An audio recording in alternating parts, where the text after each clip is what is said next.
My name is Krishna Kumar, and this video is on the multiple consultant report for CESR. The MCR is the new kid on the block. It's just been introduced. There's a lot of queries and doubts as to how it's going to work, and this video is just to give you an idea of what it's all about and how it is expected to affect a CESR candidate. This video is essentially limited to MCR only.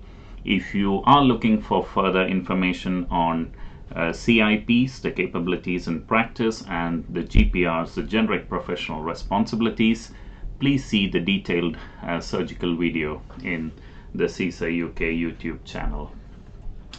So this is what the MCR looks like. Of importance is the very first line, which is written and quite frankly serves as a warning to the consultant body. The utmost integrity and probity is expected of you in completing this form. Inaccurate or misleading completion could result in danger to patient safety. So, legal warnings aside, it basically you have a lead consultant for the MCR and a collaborating consultant. You need a minimum of 2 consultants, but it can be any number and there is no upper limit. Now, the date of assessments, the rest of it is pretty much standard. So how does the MCR fit in the whole CESR portfolio? Now, this is how it fits in for trainees, and I'll take you through how it fits in for CESR, and I'll highlight the exceptions. So bear in mind, with the introduction of the new evidence in the curriculum, there has been a rebalancing of the workplace-based assessments. The numbers of procedure-based assessment, PBAs, and the case-based discussion, CBDs, are now limited to critical conditions only. And if you want to know the critical conditions of your subspecialty, please read your specialty-specific guidance. The rest of the workplace-based assessments are now optional. To give a simple example, if you take the case of trauma and orthopedic surgery, there are about 14 operations which are index procedures, but several subspecialties like in pediatrics and spine, whereas there were WBAs to be filled in previously, now that remains purely optional. So in addition to WBAs, you have the MSFs, which is pretty standard. You also have the examination, which is your intercollegiate curriculum exam, in addition to the multiple consultant report. Now the trainees also have to do a self-assessment of their CIPs and GPCs, and I'll explain this about it later. So I think it is good practice for the CESR candidate to submit a self-assessment as well. Now all this together, the workplace-based assessments, the MSF, self-assessment, exams, and the MCR feeds in to the educational supervisor report, which goes into the ARCP. So for CESR, it should follow a similar pathway. This is what the MCR for the CIPs looks like, the capabilities in practice, of which there are 5. Basically, your supervisor has to tick as to what level you reach, which is basically either 4 or 5. Now previously, the level 4 was equivalent to a day 1 consultant, whereas level 5 is now been introduced, and it states that you exceed the performance of a day 1 consultant. And I think this is more relevant for CESR candidates because some of the candidates would have a far number more of years of experience. In addition to just ticking the level, the comments you write are very important, and I'll cover a bit of it in the coming slides. This is what the MCR for GPCs looks like. Again, fairly similar. You have all the domains, the 9 domains, the 3 essential domains, and the other themed domains. This is a simple example which has been taken from the JCST website. It's a fictional MCR report at a hospital. So basically what it says is, so descriptors for domain 1 for the GPCs, which you know is professional values and behaviors. What they have written is the candidate works with honesty, she's aware of limitations, she works with the appropriate equality legislation and has attended the trust education development, the ED courses. We have observed her in a variety of settings. I beg your pardon, it's equality diversity courses. And there are no concerns in this area. The other one is for professional skills, your normal behavior and judgment in clinical, non-clinical context. And I think the line, she performs at the level of a day one consultant, is what's critically important here. For domain 3, it's about professional knowledge. They add information about being aware of the healthcare systems in the 4 countries, your involvement in governance, etc. So this is basically the rest of it. It looks like the details are available on the website, or you can read through these here. This of course is an example of an ideal MCR, or what is truly expected, but reading between the lines you find that there are certain lines and certain phrases which are important, and I think these will come up with time, and it's some of these which I've tried to highlight in the previous slides which I've shown. And here I think what's important is the need to safeguard vulnerable groups. So as a CESR candidate, you do need to make sure, you do need to ensure that your supervisor does have that word or that catchphrase or that buzzword in there. Now, what does all this and the MCR mean for the CESR candidate? I think basically the power has gone back to the trainers. I think what was felt with the previous curriculum was the existing supervisory body, or the trainers, were did not have much of a say in the selection of the candidates or in the whole process. So rather than just ticking you off on certain competencies which you were expected to achieve and putting them all together in a building block model, it's now looking at a holistic approach, how you do your clinics, how you handle yourself in the ward, on an acute emergency, and MDT meetings, and all that is going to be put together. But realistically, a lot of power has gone back to the consultant supervisory body.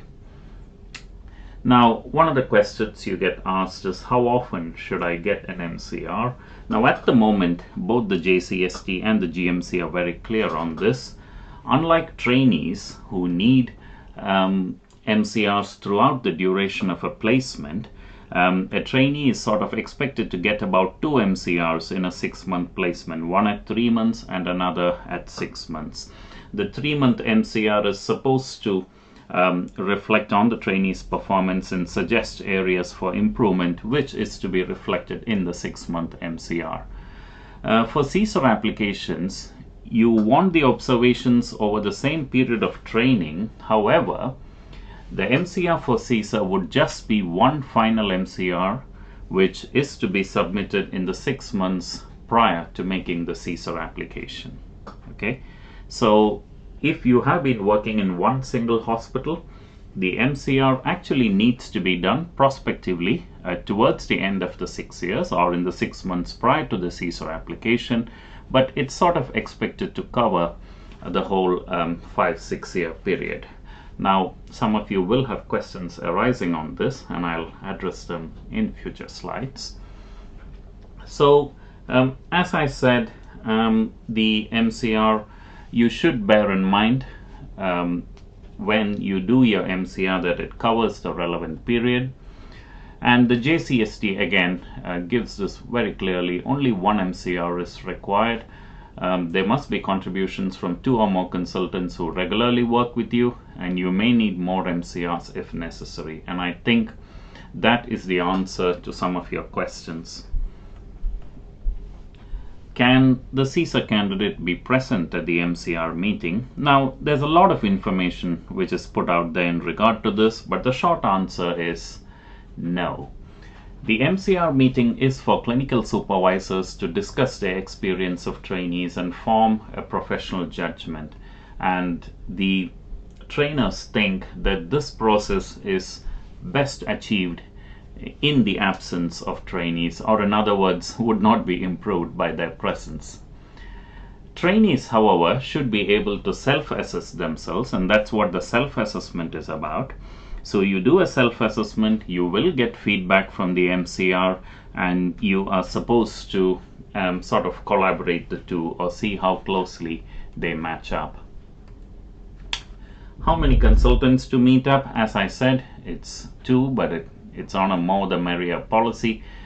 It's quite possible that you do need to get more consultants on board, and personally my take on this is the more consultants you have, the better, because remember, every consultant may not be very adept on every aspect of your training. So someone might have seen you in the clinics, in the theaters, and in the emergency take, but they may not have an idea how you perform in an MDT meeting, for example.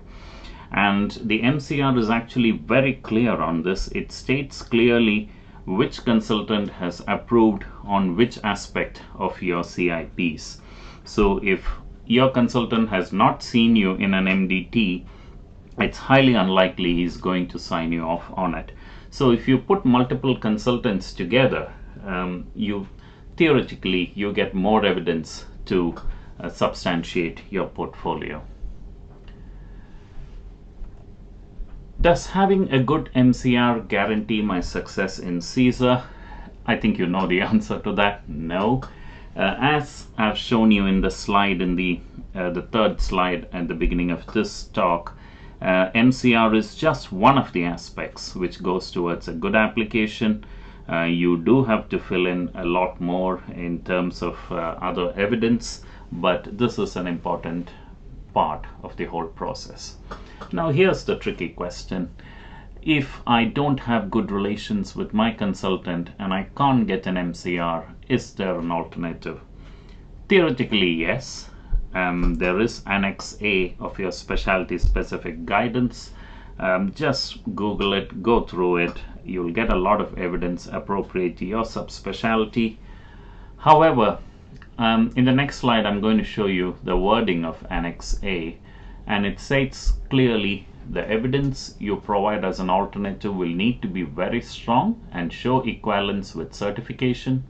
You will need to map your evidence to CIPs and GPCs. You should state which item shows equivalence and state why, and again reflect. And you have to show clearly what you have done in this bit. Now, reading through this clearly gives you the impression that this is very equivalent to trying to get your CESR without the intercollegiate exam. If some of you have been through that, you will know how difficult it is. The intercollegiate exam is, in most surgical specialties, is the one single piece of evidence which once you get through, it ticks off a lot of boxes. And I think the MCR is very, very similar. You get the MCR, it ticks off a lot of boxes. The alternative, although theoretically possible, is going to be considerably more arduous. So what are the issues with the new curriculum for the CESR candidate? Again, this is my perspective on it. There is a lot of trainer buy-in. As I said earlier, power goes back to the consultants, and I think it's very important to have good interaction and buy-in and feedback from them. What you also need is familiarity. Your trainers need to be familiar. As with any new system being introduced, there can be a sort of a waiting period by the time everyone, or a steep learning curve rather, in which the trainers do get familiar with the jargon. For the CESR candidate, personally, I think this introduces a lot more variables and questionables into the system. CESR is probably the world's biggest checklist, and here you have considerably more things to get checked off or ticked off. But what you have to understand is I think it's no longer just a tick box exercise. Rather than just finishing the competencies, you need to be seen and to be trustable in the role of a day one consultant. I think this could possibly be favorable for locum consultants. They already have been doing all these in terms of CIPs, GPCs, and what is just required is to get it formalized in the form of proper evidence.